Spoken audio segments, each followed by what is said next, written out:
receive, everybody. Well, the foreshadowing was real. I mean, we're literally talking about it. We featured him, asked to follow these players over this weekend, and Stépane actually starting with a 3-0 record. He was not on the standings overview, so he was one of the few players, one of the many players who actually went into round 4 with a 3-0 record and was not on our standings list. Wow. Nonetheless, he's ready to rock up, and it's going to be interesting to see if he's piloting that Palkia V-Star again. We have seen how he has established that as such a strong deck, and ever since he played that in Dortmund, it has risen in popularity. Taken over Louisville, was over there like in top 8 as well. And it's really interesting to see, hey, like, yes, he has a proof of concept, it works, but are you bringing it to the next regional again? Yeah, well, only one way to find out. And let's go watching this. So we did see Leon there is his opponent, 2024 Dortmund Top 32. That was the event just gone. So Leon is on a bit of a hot streak, and we all know Stépane's resume. NAIC champion 2 times in a row, and got a finalist last season as well. OCIC finalist, multiple regional finishes there as well. So Leon's going to be doing his best to make sure he can win this game. Looks like our dice roll is being done there. It was heads. And looks like Steph. Oh, now that's interesting. If you let your opponent go first, chances are you're playing a thing that wants to attack turn 2. Terapagos or Raging Bolt? That's my guesses. Yep, no, absolutely, very fair guess. And I think as Stépane, if you're actually rocking that Palkia V-Star deck, you'll be more than happy to actually go into that first game as the first player. Oh, 100% right. Oh, goodness gracious me. That couldn't have been further from the truth. Accompanying flutes. That means we're seeing some control action. I didn't say that 3 of them are in the prize cards. So here we go. Stépane Ivanoff versus Leon. There's the fist bump. Was it a Snorlax lead? No, it was the Cornerstone Ogerpon. Right, now we're going to have to take some time to explain what's going to go on here. So, I tell you, since you played this, well, we're not even sure if it is Palkia actually. No, it is Palkia. We saw it in the prizes. Oh, it is Palkia? Okay, so why don't you talk to us about the Palkia deck, Paris? Absolutely. So the idea of the Palkia deck is it combines Palkia as an attacker, but also with the V-Star ability, accelerates free energies from your discard pile onto any water Pokemon. That's very important. This basically allows you to early on discard water energies and then use that star portal to get those water energies either on your Palkia. You might have a second one on the bench that you can also start attaching energies to. You also have that Greninja EX, which, watch out, is a fighting type Pokemon once evolved. So you need to make sure that the Froakie we see on the screen right now, that you would use Star Portal onto that Froakie. So now these are your main attackers, the Greninja, the Palkia. You also have the Radiant Greninja as another attacker. However, I think in this particular matchup, it might not be as useful. We'll see how that plays out. But yeah, the idea is accelerate energy from your discard pile, set up your attackers, and then go into, like, you want to fill up your bench to do more damage with that Palkia V-Star as well. So these are the general ideas. Discard your energies, use your V-Star power, and then get those attacks off. Worth noting, against the controlled archetype, which we will go into detail a little bit more in a second, that Greninja EX could be really helpful. That Shinobi Blade doing 170 damage, great number, but it lets you grab any card you like from your deck. So whatever answers Stépane will need, he will be able to get. As we do see Squawking Seas going to get rid of the A-Spec there. I think it was a Prime Catcher and the Blood Moon Ursaluna. So Squawking Seas, Stépane's going to discard his hand to draw 6. So we see Dust Skull in the hand, we see a Nest Ball. So yeah, it's going to be a really interesting game, actually. Not a matchup before about too often, to be honest with you. Yeah, can you talk to me a little bit about the strategy of that control deck? Okay, so Leon, this is what I like to call an alternate win condition deck. You don't, there are other ways to win in Pokemon. It's not just taking prizes or benching out your opponent. You can win if your opponent starts the turn and they haven't got a card to draw. Stépane does play that Nest Ball. Looks like it's going to grab a Radiant Greninja. So what Leon's going to opt to do, not really take prize cards. He's going to try and run Stépane's deck out of resources. How is he going to do that, though? Because you can't just sit there and absorb damage all day. Well, we can see the Cornerstone Mask Ogerpon in the active. That cannot take damage from Pokemon that have an ability. So Radiant Greninja cannot target it via Moonlight Shuriken, as we do see a Buddy Poffin being played there for Stépane, and we see concealed cards there as well. So that's one way. So if Stépane was to only have Pokemon played that have ability, kill Cornerstone Ogerpon, could just sit there and win. However, Leon has a few other things he can do. Mimikyu has Safeguard, means it cannot take damage from EX Pokemon or V Pokemon. And then we also have the big bad Snorlax from Pokemon Go. Now this is interesting. This has the block ability. So whilst in the active, your opponent's active cannot retreat. So let's say you was to lock in, let's say a Lumineon V, right? A Pokemon that isn't really going to attack. You could leave Snorlax in the active, lock in a Lumineon, and just keep announcing pass, and your opponent can't do anything about it.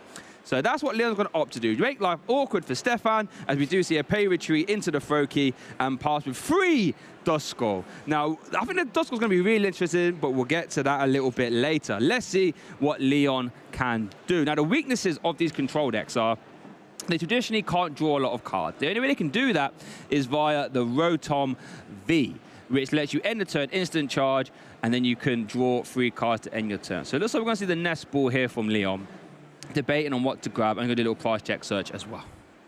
Yeah, we talked about that block ability from the Snorlax. It can gust up one of the support Pokemon and just block them in the active spot. One interesting aspect here is that Stépane was like, before you get any of those Snorlax out, I want to get my Squawk ability off the active position. Yes. And typically you would see players keeping their main attackers or attackers that they want to set up eventually on the bench to keep them safe. However, against the control deck, you're not expecting any attacks, so you can easily put that Froakie in the active position, and then you have some time eventually to evolve.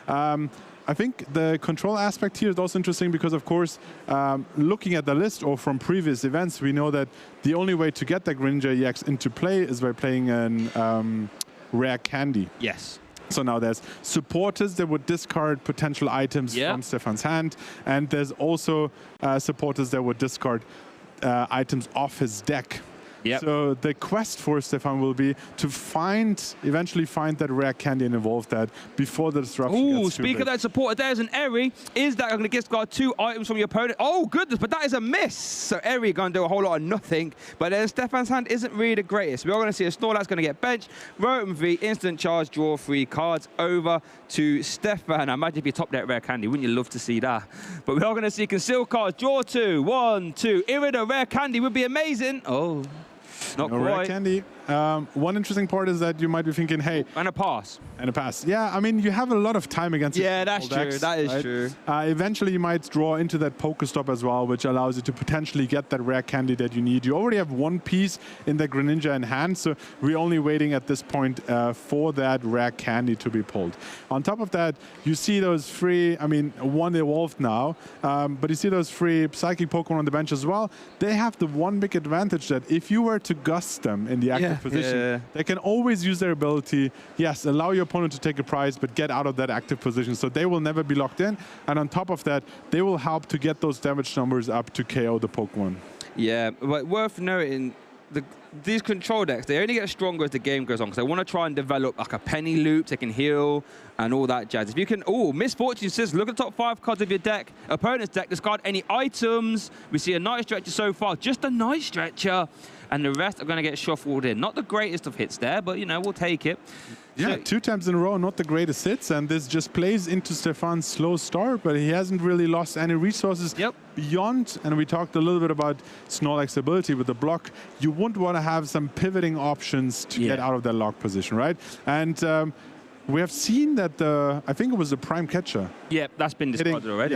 Hitting the discard pile very early on. So this is one less tool for Stépane to get out of a tricky situation should he find himself locked up with 1 Pokemon. There might be other options here. There might be a switch potentially. Display 2 copies of Switch. We're going to see instant charge being used there. Concealed card there from Stépane. Going to draw 2 cards. There's the Switch, sorry, and an Ivanoff. Not quite there, going to attach an energy. Can attack with that because it hasn't got an ability. So we are going to see the iron. Okay, this is interesting because the control decks really like to build up their hand over time with instant charge so they can pluck out what they need, whenever they want it. If you can reset your opponent's hand, they can get in trouble. Absolutely, and Iono is also a great tool because we saw, I mean, there's a rare candy, but now we're missing the Greninja. One thing I want to say about the Iono is the cards are going to the bottom of the deck. Oh, that's a triple hitter off the Pokestop. Not the items you realistically want, but, you know, we'll take them. Yeah, but now your hand is stacking up with items that with another area could be discarded as well, especially rare candies. I think I saw 2 in his hand. Yes. So if that's another 2, and I mean, let's check the prizes there. There's no rare candy in the prize. We saw that at the beginning of the game. But yeah, you need your rare candy eventually. If you run out of them, if they get Arid and Miss Fortune Sisters, then it's going to be rough. But I would have loved to see more pieces getting Iono to the bottom of the deck, because the safest position to be in as an item against the control deck is at the bottom of the deck. Yes, that is true. So it looks like we're going to see the Froakie attack. I think, is it try bouncing? It's 30 damage if you hit a hats. Hey, let's go, Froakie! Come on. Love to see that. Try bouncing from Froakie. Okay, over to Leon now. Let's see. Arwen in hand. Misfortune Sisters in hand, being eyed up. Nest Ball in hand as well. But you're perfectly right. Leon isn't under any massive pressure, right? Leon always wants the game to go long, so it doesn't really have to do anything too crazy. Here we do see Nest Ball being played. It's like eyeing up the Snorlax, and it's interesting. Now eyeing up the Snorlax, that definitely means Leon's going to opt to use that a lot in this matchup. It's a shame that Stépane did have to lead that Squawk ability, because you're right, the Dust Clops and the Dust Skulls, that's fine. You bring them in the active, they can just Curse Bomb out of there. It doesn't matter. Yeah. Squawk really can't do that, so we need to try and leave that away. However, keep in mind that these decks typically run one Dust Clops. True. So once that Dustclops, I mean, oh, true. Yeah. You also need your rare candies to go into Dusknoir, right? Yep, so true. if Dustclops is on the bench, can't be used, or I mean, can't be gained back. So it might be possible to lock one of the Shuppets in the active position. On the other hand, you might be thinking, hey, Stépane is looking for that Greninja EX, right? Here we go, Misfortune Sisters, though. There's a Nest Ball at the very least. And an Ultra. Oh, that Ultra was actually huge. That would have found a Greninja EX. That's been sent straight to the discard pile. Misfortune Sisters starting to have its way on the game. And this is the thing, right? These Disruption supporters, as the game goes on, the more likely they are to hit, as we do see an attached retreat. Oh, and that means that Froakie is now blocked in the active, won't be able to maneuver around. Yeah, but keep in mind, like, you might be thinking Stépane is setting up his Greninja EX, in his case, hopefully at some point. And why is there no Mimikyu hitting the field, which would block that attacks? But we already have a Dustclops on the field, yes, and they would just pick up those KOs left, right, and center. So it's not really an answer to this deck going into your Mimikyus. And yeah, being blocked as a Froakie is no problem either. Keep in mind, as a fighting type, you will hit those Snorlax for super effective damage. So even if they were to attach any Bravery Charms or any other tools, that would not prevent you from being KO'd. Pokestop. Oh, and there goes the Dust one. Now, worth noting, I believe, yeah, just play 4 copies of Night Stretcher. So Pokemon in the discard pile isn't the worst place to be, but, you know, not also ideal. Now, it looks like we're eyeing up an Ultra Ball. We know rare candies in hand, so we could at the very least, perhaps, see the Greninja EX come down. Irida's going to search first. Okay, letting you grab a Water-type Pokemon and an item. Let's see what this grabs. Yeah, keep in mind that Greninja evolves from a Water Pokemon, but is not be searchable by Irida itself here. So we might, I mean, you can pick up one of those Palkias into your hand, so it's just like off your deck, thin your deck a little bit, but there's no prime target that for a Water Pokemon. However, we saw that Ultra Ball in hand. And you might just pick up a Water Pokemon to discard it this way. Yeah, just to have it at the very least. Worth noting, the Palkia V could actually be relevant in this matchup because it can hit for 200 damage and it hasn't got an ability, so it can actually grow through the Cornerstone Ogerpon. We do see it get discarded, but it is, I promise you it could have a use. So Earth and Vessel are going to grab 2 basic energy. Now, worth noting, we alluded to this earlier, Greninja EX is a fighting type. That means it would actually hit Rotom V for weakness, and it does have a damage spreading attack. Its second attack does 120 damage to 2 of your opponent's Pokemon. So there is a world, if Stépane can take a few prize cards with Shinobi Blade, very possible, might I say, then you can try and bring up Rotom V into the active, KO that for 2 prizes, spread some more to the bench, 3 prize turn on deck. So that is a line for Stépane to look to work towards. Yeah, and he will have that support on the bench with the Dustclops, potentially Dusknoir as well. Exactly. But it was only a matter of time, and the cards were in his favor. Greninja EX is finally in play and is able to take knockout after knockout from now on. Oh, nice stretch. He's just going to grab the Dusknoir. It is... Ooh. Just while you have the tools, you might as well evolve. Even if you don't use the ability yet, they will not get knocked out from your opponent anyway. Just have them ready on the bench. Don't risk losing your rare candies. Attach a second energy. I think you were just talking about the Mirage Barrage here and just setting up for the long term there. So first knockout on the board. Yep, first knockout Shinobi Blade. We got there eventually. Now Shinobi Blade is, I can't understate this enough. Against the control deck, having Shinobi Blade as your attack turn after turn is so good. could, letting you grab any card you like from your deck and put it into your hand. That basically says, right, if you're going to try and trap me, I'll grab this. You want to do this? I'll search for this. It's, as a control player, it's not what you want to have happening. So let's see if Leon tries to make life a little bit harder for Stépane. Does take one card from the deck. Didn't manage to see what it was, unfortunately. Does take one prize card. Now is over to Leon. Yeah, let's see. He's checking out that discard pile here, see which tools have already been used off the deck. I think I saw 3 rare candies in total. 1, 2, and there's the third one. Yep. So there's only one more rare candy in the deck or the prizes as far as Leon knows that part. So yeah, he could potentially take up that Chopper and then say, well, unless you grab that rare candy eventually, that Pokemon is locked there and can't get off the active position. Yeah, we do see Nestball going to grab a Snorlax, so we're going to see an Arven. Now, worth noting, I mentioned about trying to get Rotom V into the active, right? But with Prime Catcher gone, Stépane doesn't play boss's orders. The only other Gust he plays is Counter Catcher. Chances are you're not going to be behind on prizes against the control deck unless you use a whole lot of Dusclops, Dusknoir. Could be possible, I guess. But it's going to make maneuvering around Leon's active a little bit harder, actually. Yeah, and another aspect of the game that we haven't talked enough about yet is how you actually use your bench as a resource, because especially against these control decks, we have seen in the prizes that 3 of these accompanying flutes are in the prizes, but Stépane doesn't know that. And the last thing you want is an extra supporter hitting your bench that you don't want to get locked up there. So filling up your bench early on just basically null avoids that item completely. Yep. That's a great point. It's sort of like a catch-22 there. You want to fill your bench, but you don't want to have any bad Pokemon on the bench so you can lock them with Snorlax. Now, worth noting, Leon looks like is taking from the Arven a Counter Catcher and the handheld fan tool. I haven't used this one in a while. If the Pokemon this card attaches in the active spot and is damaged by an attack, you can move an energy from the attacking Pokemon to one of their bench Pokemon. That's going to make using Shinobi Blade or turn after turn a lot harder. But we do see a Counter Catcher in Squawkaby. Now remember, Block is currently live. That Squawkaby cannot retreat, even though it has got a retreat cost of 1. And we do see Hero's Cape getting committed to the bench Rotom V. Yeah, you might be thinking, well, there's both Dusclops and Dusknoir on the field, and combined, they will take out the Snorlax. However, they're just a second Snorlax ready to go back into the active and prevent any retreating there. So let's see what Stépane does here. I can't see a switch at the minute. I think there is an Irida, though. So Irida's very good at, well, grabbing switching cards. But that handheld fan's really interesting. That's going to make Stépane being able to use Mirage Barrage, love saying that, a lot harder. Because every time you attack into it, and then you're going to get returned to the hand. So worth noting. That's going to make life a little bit more hard. And that's what these control decks do. You know, they just make you answer questions over the course of the game. It's like, well, you can do this, but I'm going to stop with that. Can you do that? And you thought, well, I can't. All of a sudden, the game can start to get out of hand. Absolutely. And yeah, we talked about ways to retreat your Pokemon, and we saw that Prime Catcher hitting the discard very early on.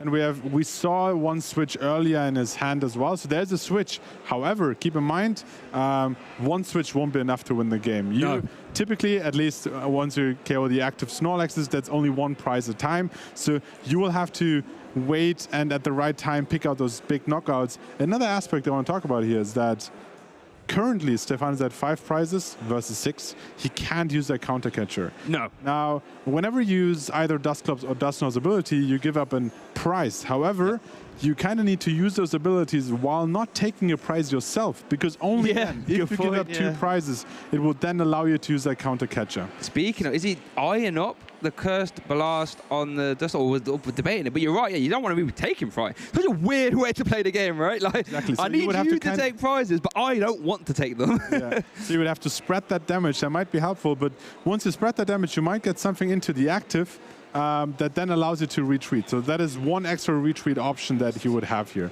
There's the first Cursed Blast activating. Let's see, 130 damage on which Pokemon? I guess you want to gust one of these 2 prizers, right? So worth noting, Stépane does play Lost Vacuum, so you can get to 190 damage on the Rotom V. And then Lost Vacuum it to take the prize cards. If you see Night Stretcher, that grab at Dusknoir, so you can evolve Dusclops. You have 2 uses of Cursed Blast now. Doesn't quite get to Rotom yet, though, without the Lost Vacuum. So here we do see... But that's a very good point, because you didn't want to take out the knockouts now anyway, so you can use the Counter Catcher. So parking that damage that goes beyond the HP but is prevented by that tool would be amazing to then, once you grab that Lost Vacuum, but actually he decides to spread it even further. If we can get to Mirage Blast here, that's a 4 prize. Oh, wait. Yep. Counter catcher into the cornerstone.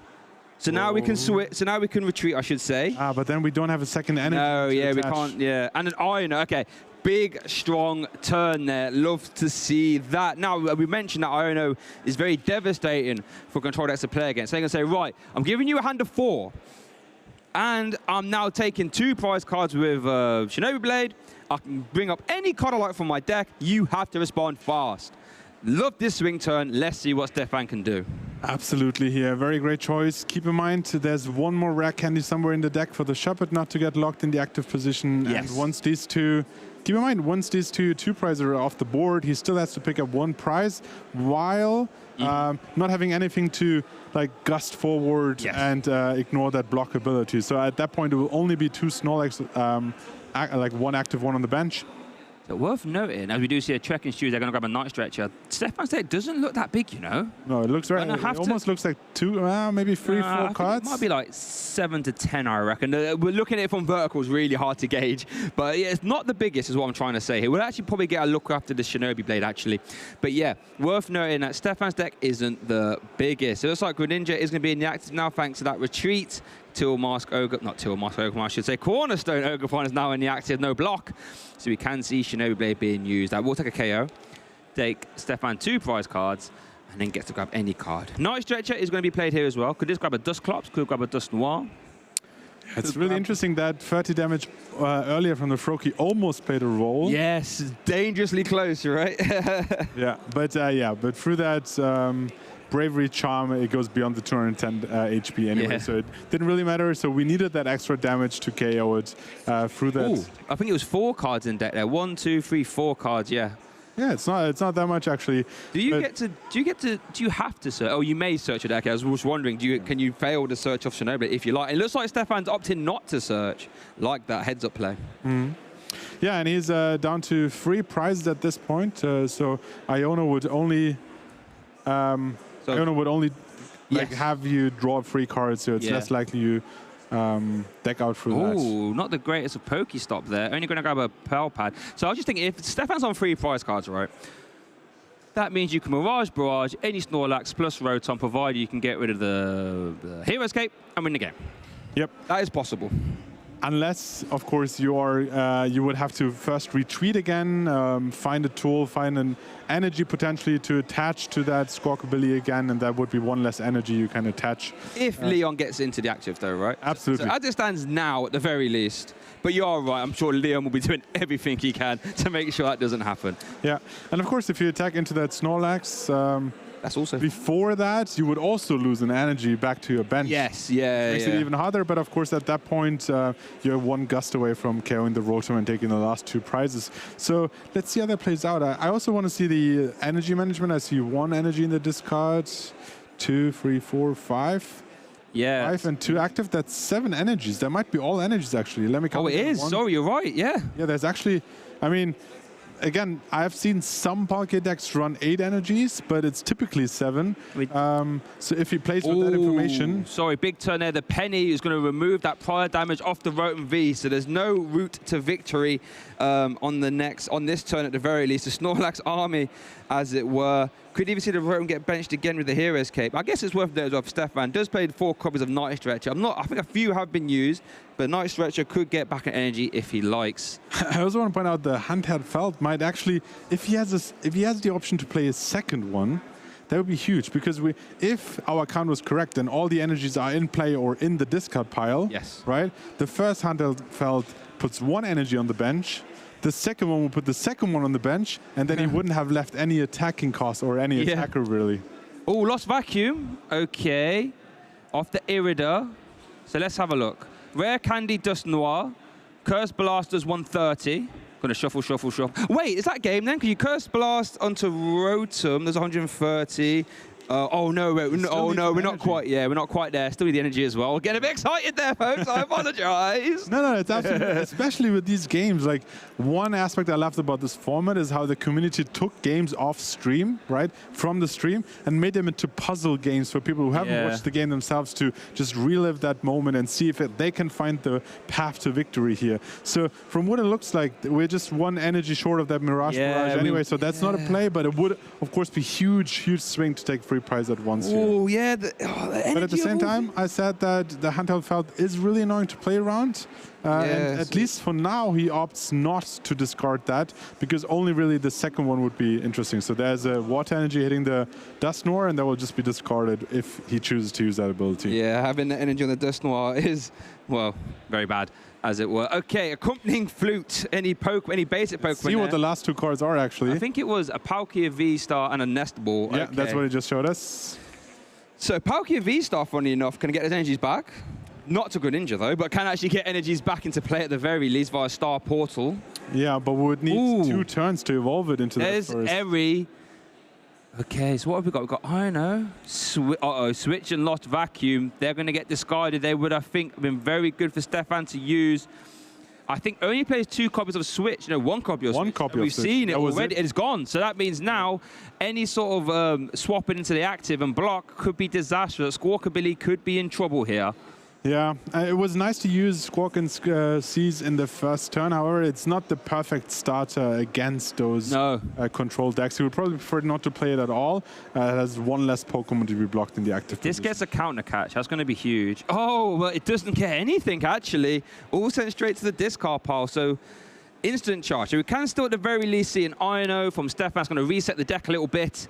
And we see another Xenoblade go down to 1 prize card. This Ino could actually be really impactful, right? Because if this Ino sticks and Leon can't, you know, stop Xenoblade again, could just win. I mean, Stépane can win just on prize cards, right? Takes 1 now off Shinobi Blade.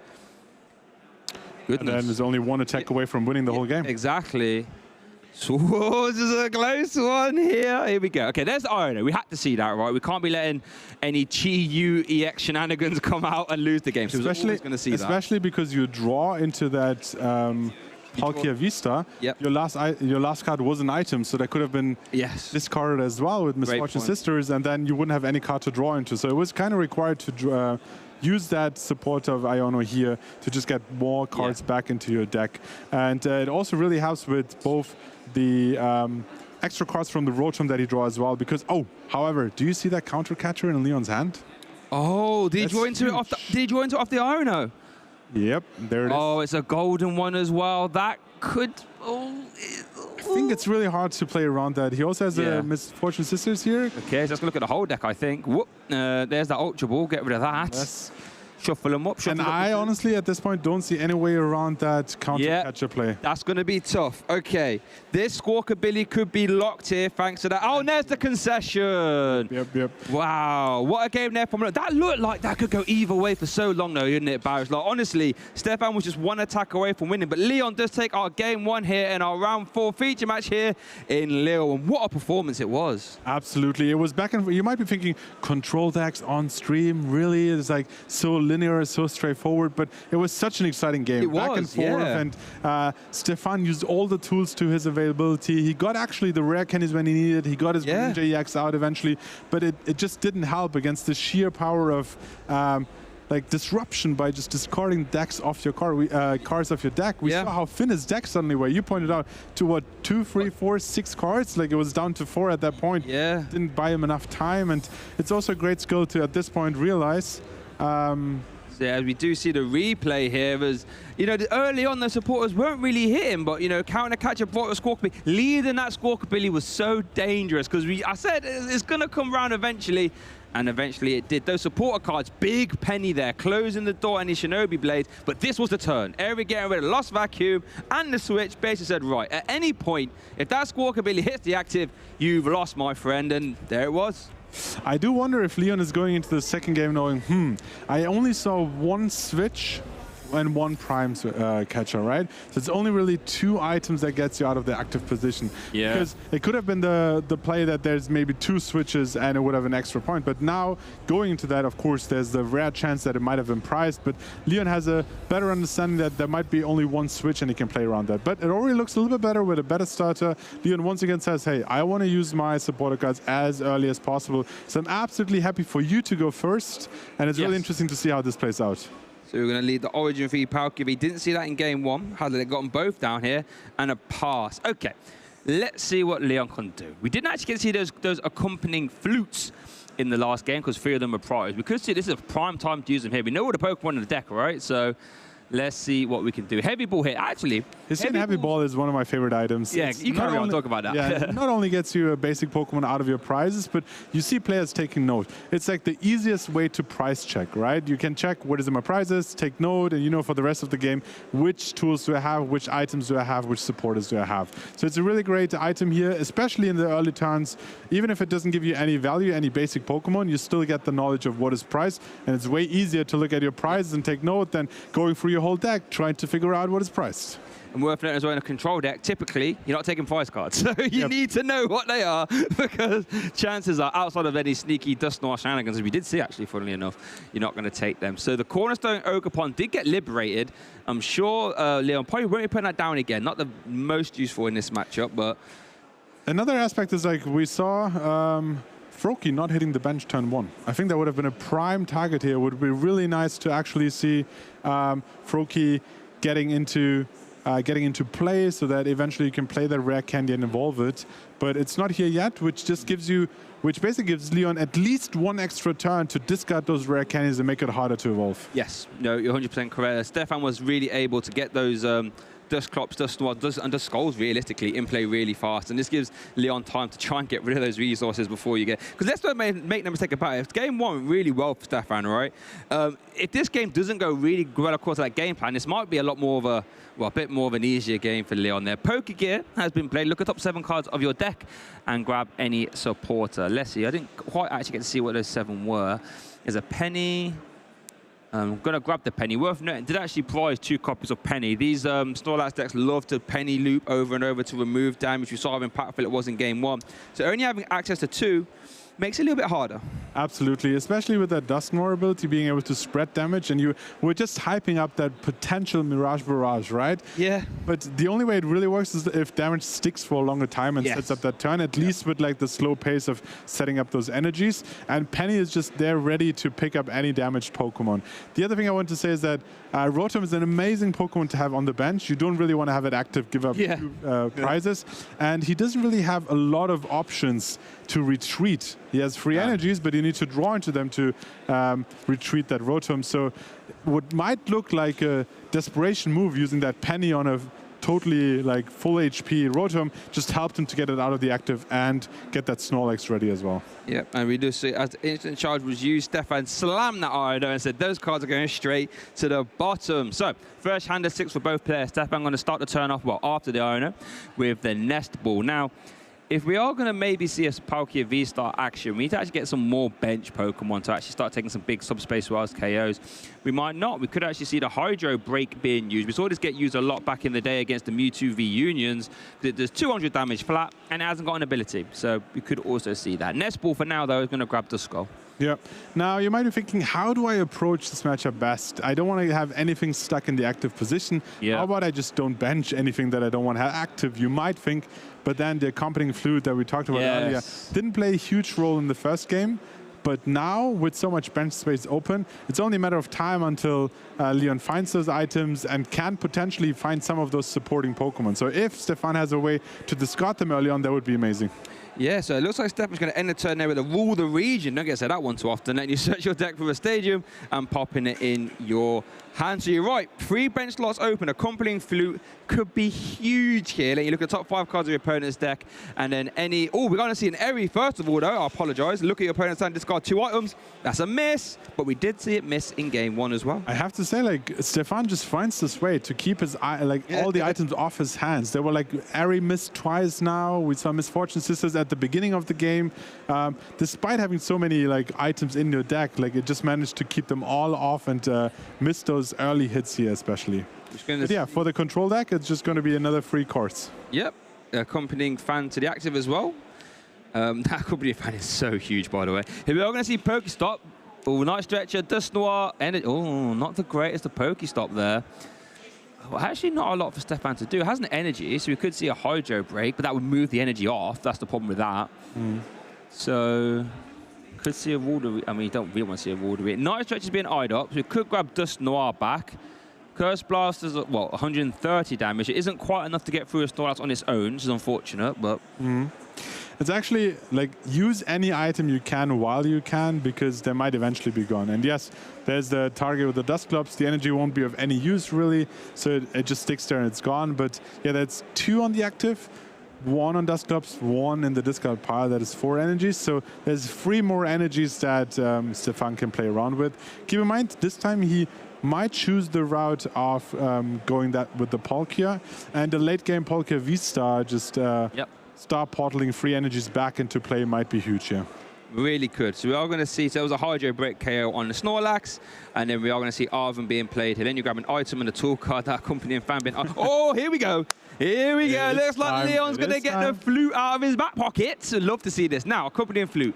Let you look at the top 5 cards of your opponent's deck. Any basic Pokemon finally you can put straight into play. Oh, Leon, you need to get some more flute lessons there, my friend. That was a miss. A few more flute lessons for sure, absolutely. Another miss, no basic Pokemon. Of course, for Leon, the best thing that could have happened was maybe a Squawkabilly, maybe that Pheasantipity, or even that Mew EX. Could also be very huge there to just lock it in the active position. That would have been. And what's so unfair when you play against these Snorlax decks is you can think, well, I'm not going to put anything down, but they can go accompanying flute. Let's say it was grab Squawkabilly again, or Pheasantipity, or Mew, and then they counter catch you, and it's like, oh, there was not much I could have done about that, but this is where we are. But luckily, well, lucky for Stépane, unluckily for Leon, that accompanying flute was a miss. Yeah, let's see. I mean, he just sets up his board. There's very little, like, he's not planning to attack. There's 1 energy, which might allow him to retreat if he ever needs to. The Hero's Cape as well for some extra HP. And we see another free cards. Yep, the instant charge there from Rotom. So let's see what Stépane can do. Nest Ball being played. Okay, let's see what we can do here. That Pheasantipity at the bottom of the deck. That's where you want to be when your opponent's playing accompanying flutes. You stay right there, Fez. There's like Greninja. I mean, Greninja. Oh, I mean, you wish you could get Greninja and play from a Nest Ball. Froakie is going to get taken from the Nest Ball. Yeah, at least not the Greninja EX. Radiant Greninja would have been 1 target, but it didn't really do too well in the first game. Yeah. It doesn't really hit hard enough against those decks, and they never really stick enough damage, so you can't take Pokemon out there either. So. And it can be a block target as well, right? It's not the greatest Pokemon to have. Here we do see Pokestop, triple hitter! Let's go. Yeah, but it's actually, you don't want the rare candy right now because you just showed your opponent. Oh, true. That you have a rare candy and he might use the area to discard. However, on the other hand, he managed to get Squawkabilly and Mew EX both discarded here, so they're no longer targets of accompanying flutes. And another Nest Ball, he just plays, as I said, play the items as you can because they might be discarded at any point throughout the game. Yep, and like you said, you want to get your bench as many, well, good Pokemon as possible. So Froakie is good right now, can evolve up, can attack. Duskull can evolve up, Curse Blast out of there. Clops can do that. The only liability right now is that second Palkia V, I feel. You don't really want to have 2. Yeah, and there's the information of the rare candy in hand, but now Leon has the hard decision, knowing that there's a rare candy, do I play the Airy, get rid of the one in hand? But that's the first appearance of a second energy. Oh, that's so mean. So we do see the Subspace Well for KO, 60 plus 20 for each bench Pokemon in play. Handheld Fan there would activate. That's going to put 2 energy on that Dust Noir. Worth noting that attack requires 2 Psychic, so that's not going to get used anytime soon. But absolutely, but that's, I mean, we talked about the interaction between using Palkia V-Star's attack versus Palkia V's attack, and that only really comes into effect against that Ogerpon, right? Yes. So yes. Yeah, for sure. you can, until the Ogerpon hits the field, you can just attack with the subspace well the whole time, and then you have your second Palkia V ready on the bench, so you can use Star Portal, charge that right up, and yes, there's 2 energies on Dusk Core, but just use the ability, they get discarded and they're ready for Star Portal, basically. Yeah, you're right. And interesting, I just realized, if you could use Dusk Noir, get Engine, Discard Pole, and play some damage, you can then Star Portal onto Froakie, evolve up, Mirage Barrage is now live, but the type Pokegear did hit a Misfortune Sisters. I want to see a Mirage Barrage this game. That would be huge, yeah.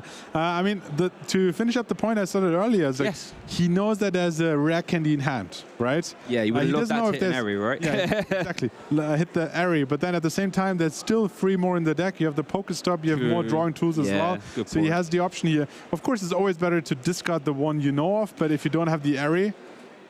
Ooh. Ultra Ball. Lost Vacuum's actually really big because we just played 2 copies, Stépane, but we saw Lost Vacuum could have removed Hero's Cape off the Rotom in the last game, wasn't able to. So that's 1 Lost Vacuum gone.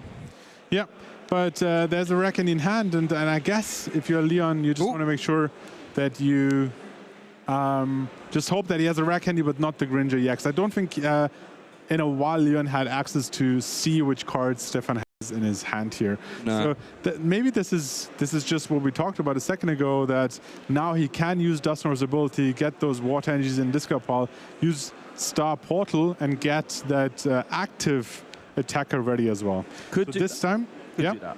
You're going to say, could do that. It's perfectly fine.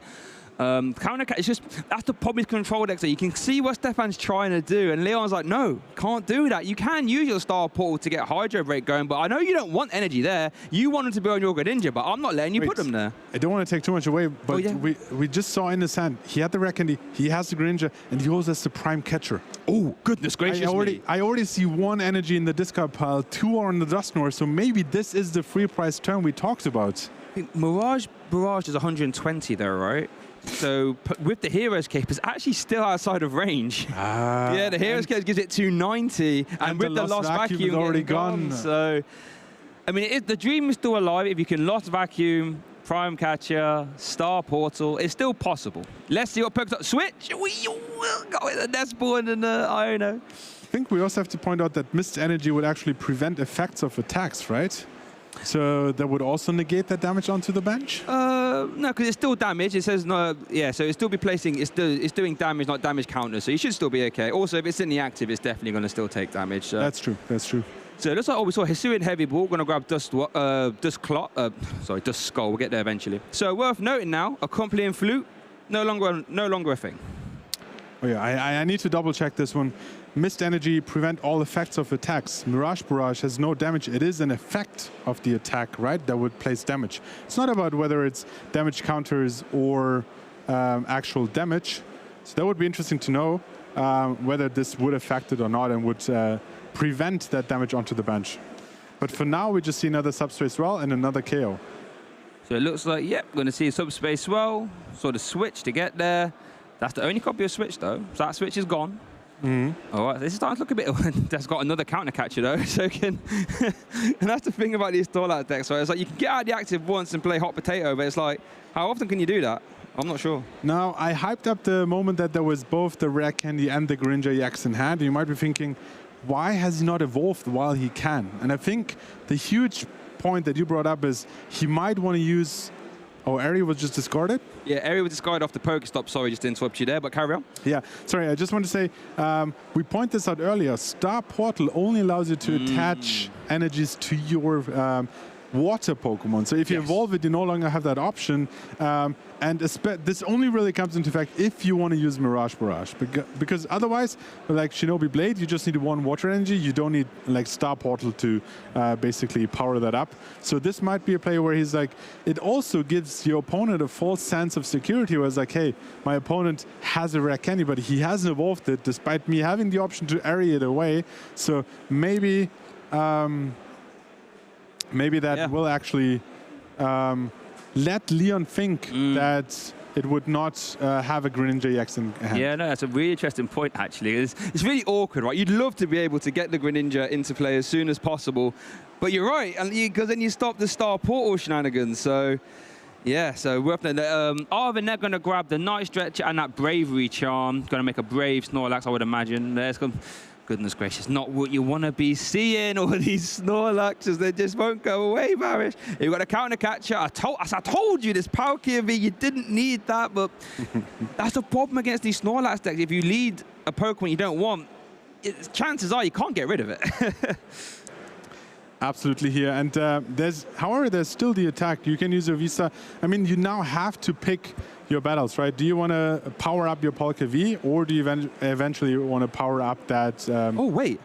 Hold on a second. Did you say he had Prime Catcher in hand? Yes. So this is free prize turn here then, right? Because you can... Oh, hasn't got enough energy in the discard pile, actually, right? Hold on. So he has one in the discard pile. He would have to use the Dust Noir to get 2 more. Yeah, so if you can Dust Noir, Curse Blast, Rotom, get Rotom into the active, then Mirage Barrage, KO Rotom in the active, plus a Snorlax on the bench. That's 3 prize cards. Stépane actually has 3 prize cards remaining. That should get you there, right? Wait, how do you get... Oh, okay, he puts put him on a Snorlax anyway. Okay, let's see. You can take out both. So here's a Star Portal. He's going into that Froakie, so you might evolve that, and we might finally see that Mirage Barrage that we talked about for so long. Okay. There's Prime Catcher. Lost Vacuum. Night Stretcher. Ooh.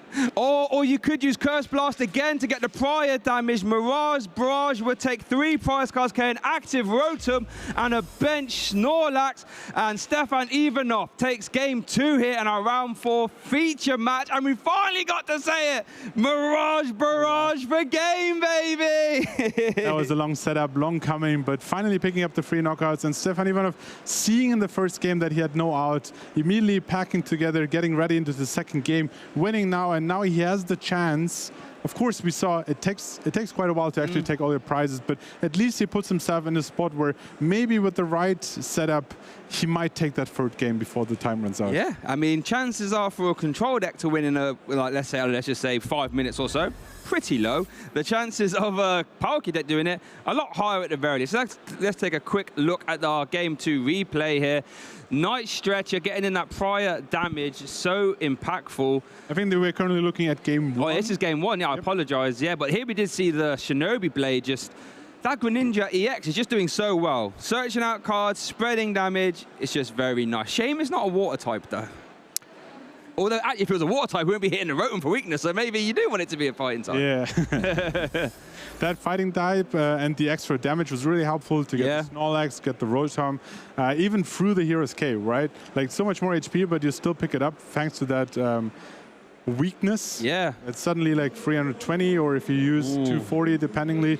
But yeah, basically having your Duskulls ready to evolve. Yeah, scary. And then use them in the right moment.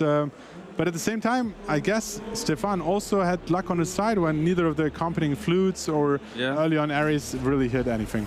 And worth noting, Stépane did prize that Squawker bid. I'm sure he'd love to see that. Get that straight in the prize cards. Now, you can have 1 Palkia V in play. That's fine. We can do that. We saw Palkia V start being very helpful. You don't want to really have a couple more. So let's see. Earthen Vessel. On the discard, like Radiant Green Seek, you don't want that in play. That is that is a Snorlax target right there. So get that gone. And Earthen Vessel going to grab 2 copies of Basic Energy. Of course, it'll be water. I mean, the fewer Pokemon Stépane has to go through before taking his prizes, or before Leon runs out of Pokemon, the faster he can actually seal up this game. So that could be really helpful. However, we see 1 Mimikyu active. And we see 1 Snorlax in hand, so that's at least 2 turns for Leon to pick up more Pokemon and make it really hard for Stépane to go through all the decks with the remaining time of roughly 6 minutes. And you see, especially in these game 3 scenarios, players pick up their pace a little bit more, play at a higher pace, get more cards into play. Accompanying flute. Hey, I mean, to be fair, you might have actually done... Oh, he opted not to, but of course, yeah. Like, oh, you want them ones? No. Put them back in the deck. Love to see that. Yeah, I mean, he really wanted to target those support Pokemon, but getting... just getting more helpful Pokemon for Stépane in the field? No, that's... We shuffle them right back into the deck. So now he gets his first deck search here. looks into nest balling. Yeah, so we're going to see nest ball. We're going to do a little price check at the very least and just work out, how many Snorlax do I have available. Because worth noting that Mimikyu, I mean, to be fair, it does a good job against Palkia V, but not very good against Dusclops or Dusknoir, not very good against, well, just Debsu, really. That's the problem with Mimikyu now. You can't just, before with the Snorlax deck, you could use Mimikyu a lot more, but now that Dusknoir is involved, it's not the best of wars. Yeah, it's interesting to see that. I mean, he has one Snorlax in hand, one Rotom hits the field as well, so he has Snorlax and Rotom ready. This is going to be really rough to actually go through, because you also need different attackers or different setups to go through the Snorlax, go through that Mimikyu and the Rotom to pick them up all equally. At the same time, however, I would love to see what Stépane goes for his second turn playoff here. And keep in mind, Subspace Well does more damage the more benched Pokemon you have. So yeah. Leon might actually opt not to fully bench early on to just prevent that damage and maybe prevent a KO on a Rotom early on. So it looks like that Poke gear being played. They're going to up the Misfortune Scissors. Now, we've seen this hasn't been terribly successful here. Well, to be fair, it did get rid of the switch in the Lost Vacuum in game one. So, but let's see what this does here. I don't think it has many options for other supporter cards. So Misfortune Scissors, then you look at the top 5 cards of your deck, well, your opponent's deck, I should say, and discard any items you find there. So if you dream a scenario, getting rid of Switch and Prime Catcher would be huge. Here we go. 1, 2, there's that Froakie again. Oh, Night Stretcher, Nest Ball, and Buddy Puff. Oh, particularly good cards that Stépane would want there, actually. Yeah, 3 items, great hit, of course, thinning out the deck as well. However, we talked about how hard it is for the control deck to actually go through all of Stépane's deck in the remaining time. Yes. So it might not be as huge of a factor. It might just help him a little bit or make it harder for Stépane to seal up this game. Nope, there's Lost Vacuum. There goes that Hero's Cape. Not a very heroic weapon anymor. Okay. Yeah, we've actually seen how it was picked up with Penny multiple times. So this way, it's actually gone. It can't be completely out of the game. Yeah, that's going to stay in that lost zone. There we go. Greninja's going to come down here as well via Night Stretcher. Draw 2 from concealed cards. So let's... Another energy can be attached to Subspace Swell. However, Mimikyu won't care, right? No, Mimikyu will not be taking any damage from that Subspace Well, that is for sure. But can retreat now, then use Star Portal to get attackers, well, get energy onto somewhere else. Here we do see the Pokestop, discard top 3, Nest Ball, Nair Candy, almost a triple hitter. But you could argue having Dusclops in the discard pile is nice because Night Stretcher just plucks it straight out when you want it, right? So. There's the Nest Ball to potentially get the Froakie, but he decides, oh, okay, there's the Nest Ball. You could have alternatively also used the Ultra Ball to discard an extra water energy and have it ready in the discard pile. But we see the Nest Ball for the Froakie. Yep. I'm just thinking, we saw Ultra Ball and Rare Candy, right? We could see Rare Candy, Noir, Cursed Blast, get rid of Mimikyu, and now Subspace Well has free reign to attack whatever it likes. Yeah, if Stépane has a full bench, that would be 160 plus whatever Leon adds to that. Greninja actually discarded here. Yeah, and we do see Dusknoir. Okay, so we are... Maybe Stépane's going to ARP a Cursed Blast this turn. I imagine it probably goes into the... Well, I assume it goes into the Mimikyu. But let's see what happens after that. Yeah, he only has 3 bench Pokemon left after that, so Subspace Well's damage is limited.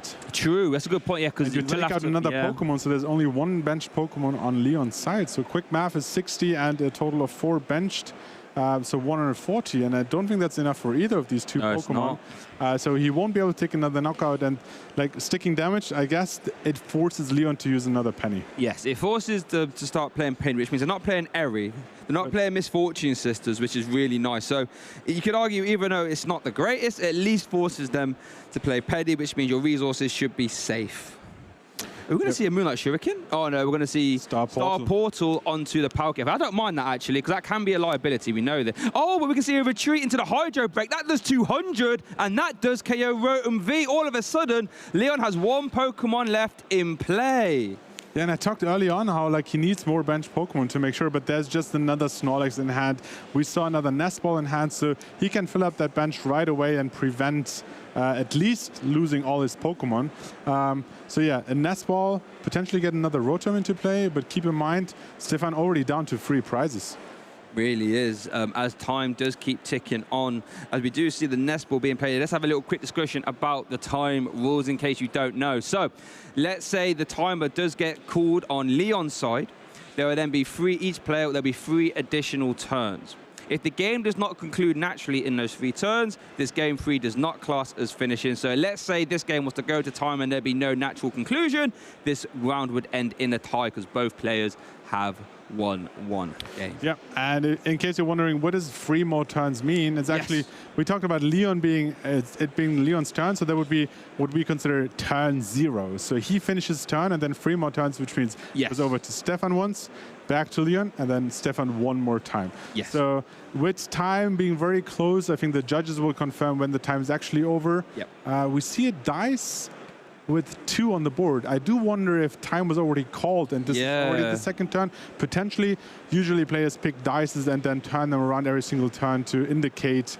However, that dice was not turned around, so maybe it is not the second turn. It was just off a dice roll probably. So we'll get confirmation exactly when time has been called, but let's just assume the timer was correct. This could be Stépane turn 1. Okay, Mimikyu is in the active. Palkia V cannot get around that, unfortunately.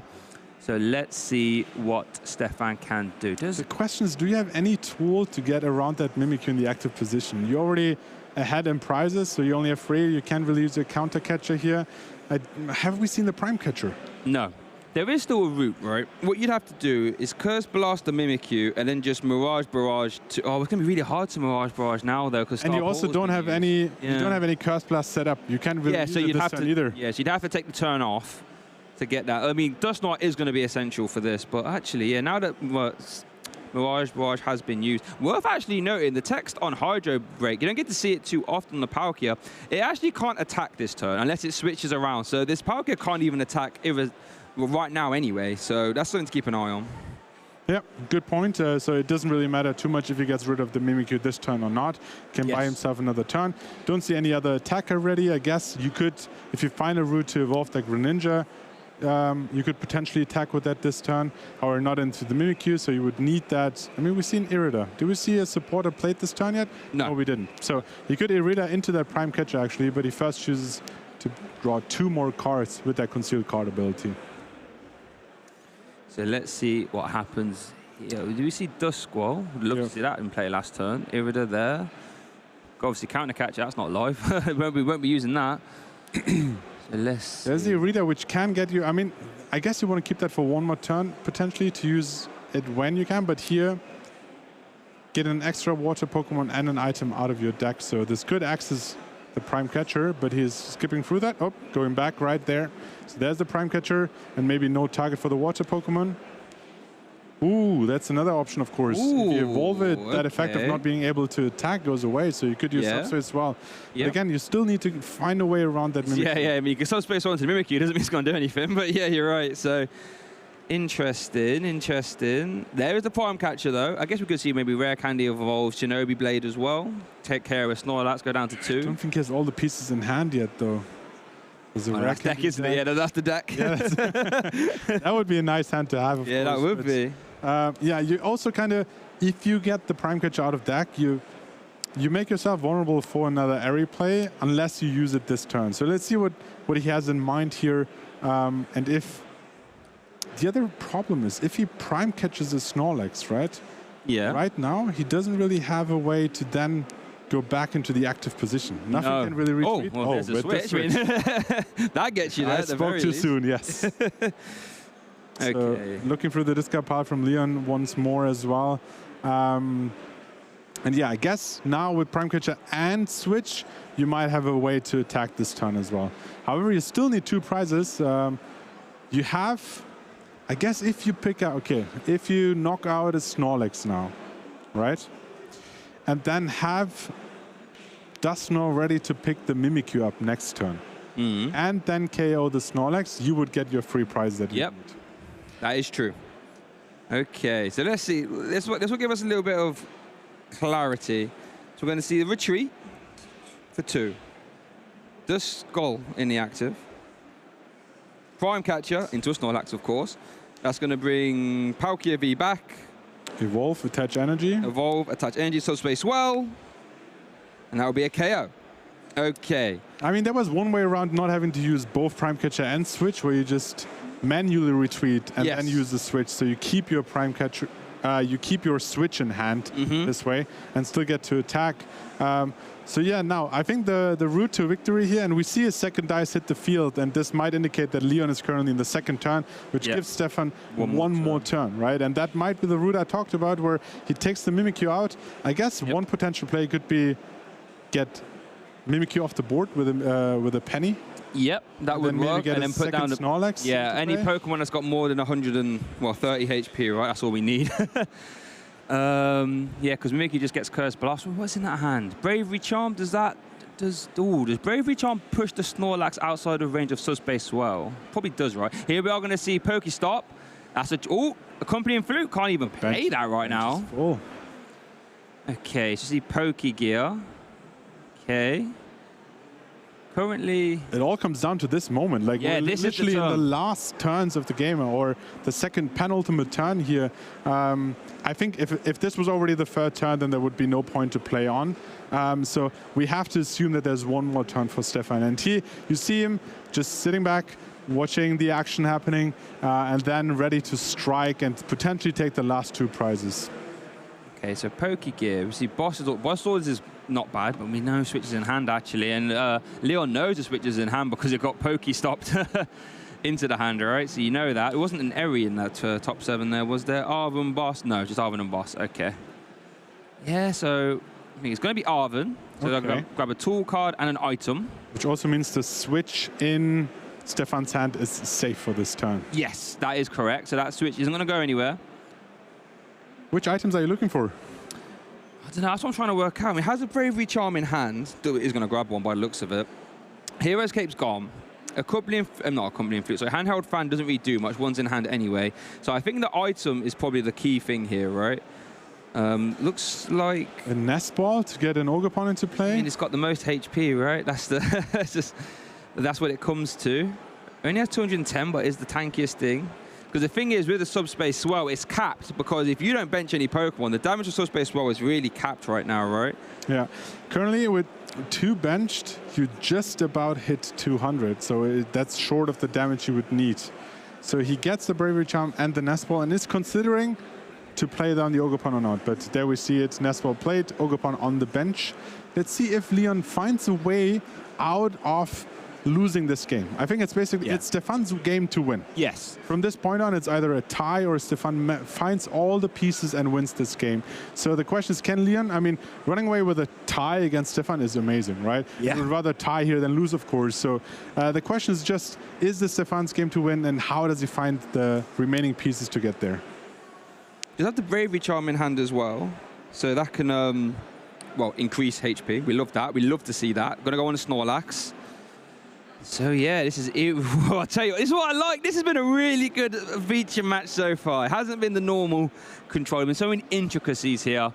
I think Bravery Charm on Ogerpon just feels safe, right? Like, yeah, I don't see a reason not to put it there. If we think this is Stépane's last turn, no one active. So that's got 120 HP, right? That's Mimikyu. Okay, let's see what Stépane can do. What do we see in that hand? Ultra Ball, Counter Catcher. I don't see a rare candy there. No, Pokestop is still in play.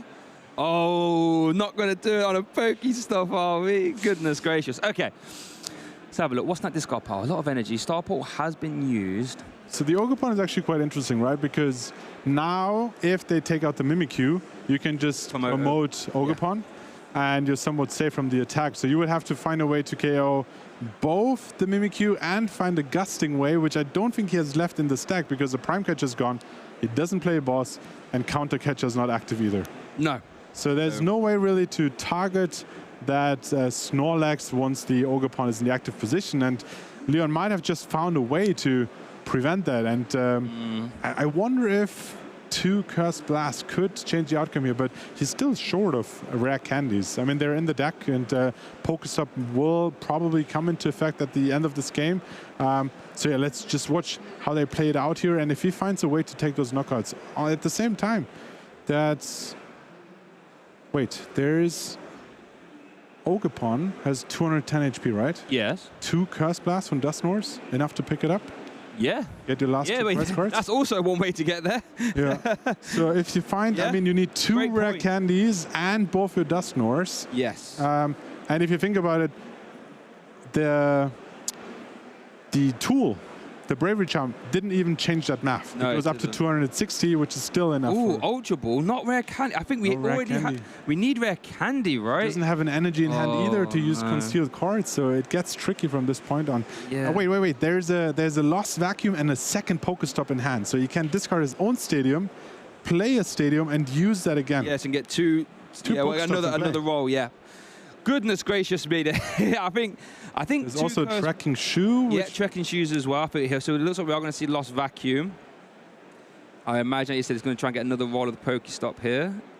Let's see. I think, funnily enough, Swish, you don't see this very often against Control Deck, is actually the worst card right here. Stépane needs to win exactly on this turn. So, Lost Vacuum's going to get rid of the stadium. There we go. Another Pokestop. We want to see rare candies here, realistically. Any rare candies? Here we go. Nest Ball. Rare candy! Okay, that's one part of the puzzle. Oh, we still have Trekking Shoes.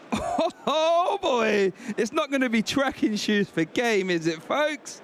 Wait, but he needs a second Dusknor somewhere as well. He has the Ultra Ball in hand. Oh, we won't have enough cards to discard, actually, though, if he was to play the Trekking Shoes. Oh, we might be... Oh, oh, goodness. Oh, goodness. Okay, so he's going for that route, so he now needs to find a way, but what could Trekking Shoe possibly get you that gets you both pieces? I wish I knew. Is Mew EX still in play? Could he? I got discarded after Pokestop. He has. You could Night Stretcher for the Mew, actually, then. Oh, okay. Another attack. Luna Saluna. But needs one more in it. That attacks for 1. No, Leon has still 4 prizes. And I don't. Oh, sorry. Yeah, I was looking at Stépane. I apologize. Yeah, I was looking there as well. I was like, nope. Okay, well, here come the Trekking Shoes. I suppose. Here comes the Trekking Shoes at the very least. Here we go. Oh, he took it. What was it? What was it? Oh, of course. Hasn't played support yet. The turn continues. But it's 2 more cards. I mean, yeah, it's only 2. Yeah, that's a good point. Night Stretcher rare candy would be insane here. It would get him the exact 2 pieces. Oh, but it was Pokestop and something. We see a discard pile. I don't think it was. Yep. And that might be it. That's going to be it. So both players' fist. It was an Iono and a Pokestop, as that one's going to end in a tie. Ridiculously close. Came down to it. You were right. Double Curse Blast would have been the way to go. Unfortunately, the cards didn't fall that way. But what a round 4 that was. It was here, there, and everywhere. And that was really exciting. That was really exciting. I didn't think, I think as Control decks go, this was probably the most exciting Control match we could have had on stream. Playing all the puzzle pieces, playing all the outs you have basically to get those missing cards. He got the Iono, right? But it was Iono for 2, so getting 2 more cards. Yeah. The deck just wasn't fit enough yet, and he was just missing the pieces to close out the game. But there was a potential to get 2 Curse Blasts and take those 2 prizes, which also meant he needed to bench that Ogerpon. Otherwise, yes, you're right. Otherwise, 1 Curse Blast and Substrate Swell might have been enough to just run with the game. So that was really crucial there. But yeah, tying against Stépane Ivanoff, great. It's great. All right, let's have a look at the replay, so we can sort of have the tail of the tape of how that panned out. So it looks like this is that game 1, as we do see that at the start of the game, the supporters for Leon weren't actually super impactful, and Stépane, I thought, was in the driver's seat. Shinobi Blade in here, Shinobi Blade in there, Shinobi Blade in everywhere, and Leon couldn't really do much. However, Stépane did lead that Squawkery to start the game, and that eventually came back to haunt him, as it just got counter-catched into the active over and over and over again. He found a way to actually retreat it, but he needed to use 1 extra water energy, and that was the final water energy that was missing to use that Mirage Barrage in the first game. It eventually cost him the game. So starting with that Squawkery, getting him squeeze and seize, but then being an extra target for those counter catches throughout the game, which just would too much to overcome, and Stépane Ivanoff eventually realizes, I'm not winning this game, so let's go straight into game 2. And let's see. And this was how game 2 panned out. And this was really interesting. This could have honestly gone either way. Leon was a little bit slower out the gates. He did develop the Heroes Cape Mist Energy. He wasn't really too impactful though. And Stépane was able to just keep announcing subspace. Well, we did get confirmation that Mist Energy wouldn't have stopped a Mirage Barrage, just in case you were wondering, at home. But there we did get to see it though. Mirage Barrage did come up. There we go. And it all came down to the game 3 there, which quite honestly could have went either way. There was a subspace well. I apologize there at the end.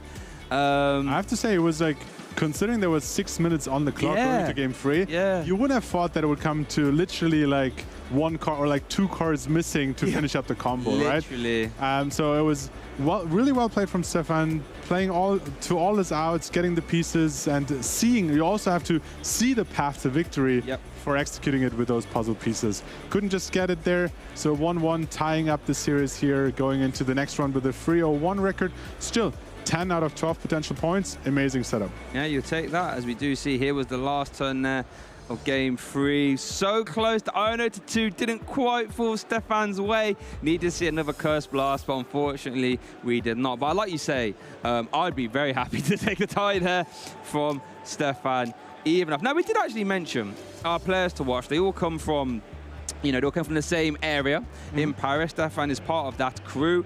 So it's